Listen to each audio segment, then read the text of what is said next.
কোরআন মানা সহজ না কঠিন? কথা বলে না। কোরআন মানা সহজ কাজ নয়। প্রিয় নবী বলেছেন, আশাদ্দুন নাসি বালাআন আল আনবিয়া সুম্মাল আমসালু ফাল আমসাল। জান্নাত পাওয়ার জন্য এই পৃথিবীর ভিতরে সবচেয়ে বেশি কষ্ট করেছে নবীরা। সুতরাং নবীর পথে চলবে যারা, বিপদে মুসিবতে পড়বে তারা।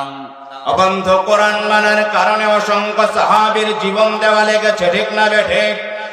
আমির হামজার কলিজা লেগেছে, ইমাম হুসাইনের কল্লা দেওয়া লেগেছে। বিশ্বনবীর শরীর থেকে রক্ত ঝরেছে, বিশ্বনবীর মাথার ভিতরে লোহার হেলমেট ঢুকেছে।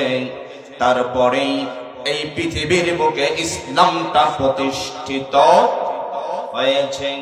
আমরা যদি মনে করি শুধুমাত্র মসজিদে গেলাম, নামাজ পড়লাম, মাঝে মাঝে জিকির করলাম, মাঝে মাঝে দান সদকা করলাম, টাকা পয়সা হলো, আমরা হজ করে আসলাম আর জান্নাতে চলে গেলাম, ও বন্ধু, এটা ভুলের বুদ্ধি নিমজ্জিত হয়ে থাকবো আমরা।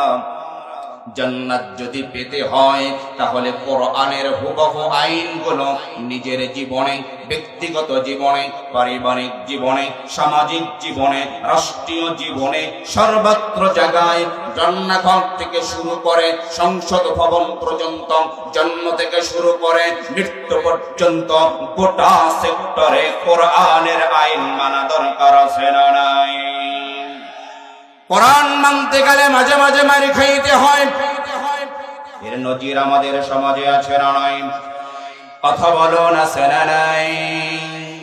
50টা বছর যিনি আমাদের মাথার মুনি ছিলেন, আল্লামা সাইদি, সারা বিশ্বে যিনি কোরআনের কথা বলেছেন, শুধুমাত্র কোরআনের পক্ষে থাকার কারণে 13টা বছর তাকে জেলখানায় থাকতে হয়েছে, ঠিক না বেঠে?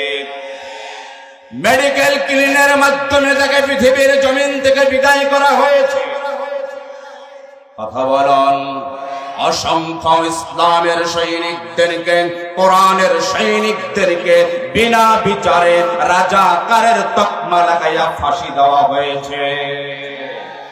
যে ট্রাইব্যুনালে ফাঁসির রায় হয়েছিল, ওই ট্রাইব্যুনালে এখন তার বিরুদ্ধে ফাঁসির রায় হয়েছে, ঠিক না বেঠি?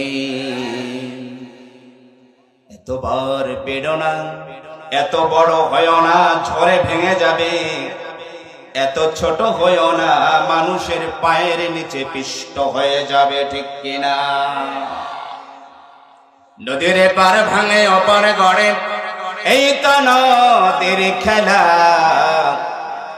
সকাল বেলার বাদশারে তুই ফকির সন্ধ্যা বেলা। এজন্য বলেছি বন্ধু, কোরআনের পথে চলতে গেলে মারি খাইতে হয়, কোরআনের পথে চলতে গেলে গালি শুনতে হয়, কোরআনের পথে চলতে গেলে পুলিশের লাঠির বাড়ি খেতে হয়, কোরআনের পক্ষে চলতে গেলে জেলে যেতে হয়, কোরআনের পক্ষে চলতে গেলে ফাঁসির রশি গলায় ঝুলাতে হয়। তবে বীর মুজাহিদ যারা, কোরআনের সৈনিক যারা, আল্লাহর ভয় যাদের অন্তরের মধ্যে রয়েছে, হাজারো বাধা, হাজারো বিপত্তি, হাজারো জেল, হাজারো জুলুম, হাজারো মুসিবতের মধ্যে তারা জীবন দিতে রাজি হয়ে যায়, রক্ত ঝরাতে রাজি হয়ে যায়, কোরআনের পথ থেকে এক চুল পরিমাণ দূরে সরে যেতে রাজি হয় না, ঠিক কিনা?